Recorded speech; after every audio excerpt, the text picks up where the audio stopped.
un des seuls, je veux dire, maillons faibles ou talons d'Achille de cette fabrication additive, c'est les matières premières. Ouais, Euh, on peut le voir là sur l'imprimante. Vous avez une imprimante, en fait, c'est un peu comme des encres, des cartouches d'encre qu'on pourrait avoir. Je ne fais pas de pub. J'ai une HP ici, il y a des Epson. Ben voilà, on s'en fiche de la marque, mais vous avez un consommable. Votre consommable dans l'imprimante 3D, c'est de la matière. Autant il y a des imprimantes 3D où les matières sont avec des canistères. Donc en fait, elles sont certifiées ou certifiables. Autant il y a des machines dites multipoudres. Donc c'est comme si que j'avais un énorme bac, je vire ma poudre et je mets de la poudre à pas cher. ouais, Je prends une matière qui est très connue dans le métal, c'est l'Inconel 718. Pour les profanes, c'est le matériau qu'on utilise pour fabriquer des ailettes, par exemple, de turbo dans les voitures, ce qui va permettre de comprimer l'air.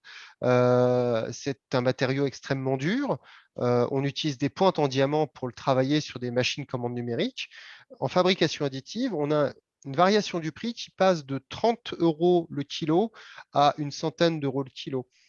Ce qui va faire la différence, en fait, et je ne suis pas spécialiste et je ne suis pas chimiste, c'est le niveau d'atomisation, c'est le grain.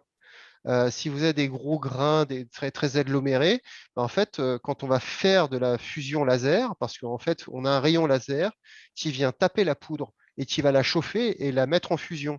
Si vous avez un gros morceau de poudre, bah, la répartition thermique va être différente et donc elle va moins bien agglomérer ou avoir des petites bulles d'air. Et donc ça va affaiblir votre matériel. Plus votre poudre elle est fine, donc ça veut dire qu'en fait on a une poudre avec un grain au niveau atomique, c'est parfait. Et bien ça veut dire que je vais avoir une poudre qui va avoir une densité homogène sur toute la pièce. Et ça, c'est ce qui fait la qualité de la matière. Et c'est ce qui fait qu'une pièce, si j'exerce une pression d'une tonne à un endroit, elle va casser et d'autres vont pas casser. Et ça, c'est clé dans la fabrication additive. C'est un enjeu qu'on est en train de traiter au sein de Vistory. On a développé ce qu'on appelle un programme rapide. C'est un programme qui est financé par la DGA, c'est l'AID, l'Agence Innovation Défense, qui est une sorte de DARPA français pour nos amis américanophiles. Et la DGA et l'AID financent des programmes de R&D d'innovation duale.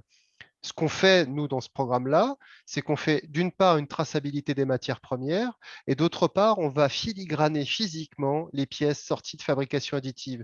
Donc, imaginez, vous avez un QR code ou un code barre d'apposer sur votre pièce sortie d'une imprimante. En fait, vous avez le code barre, vous êtes une pièce authentique, vous ne l'avez pas, vous êtes une contrefaçon.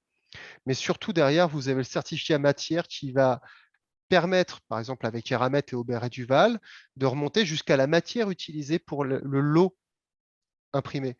Et ça, c'est un gros enjeu parce qu'en termes de qualité et de traçabilité de bout en bout, c'est une assurance supplémentaire pour l'industriel qui va confier quand même à un tiers le droit de produire en son nom. Donc il y a vraiment toute une question juridique derrière en filigrane. Et ça, c'est le deuxième fil rouge que généralement les execs voient, mais que les opérationnels ne voient pas. C'est marrant en fait quand on s'adresse aux gens qui sont sur le terrain, ils vont de suite voir les contraintes techniques. Et quand on va discuter avec les gens du board, ils voient de suite les problèmes de régulateurs et les problèmes de commercialisation. ouais. Et donc, c'est assez génial de pouvoir faire dialoguer les deux à chaque fois et de faire rencontrer en fait les équipes de terrain et justement le board. Parce que bah, quand les deux se rencontrent, généralement, ça fait une belle innovation.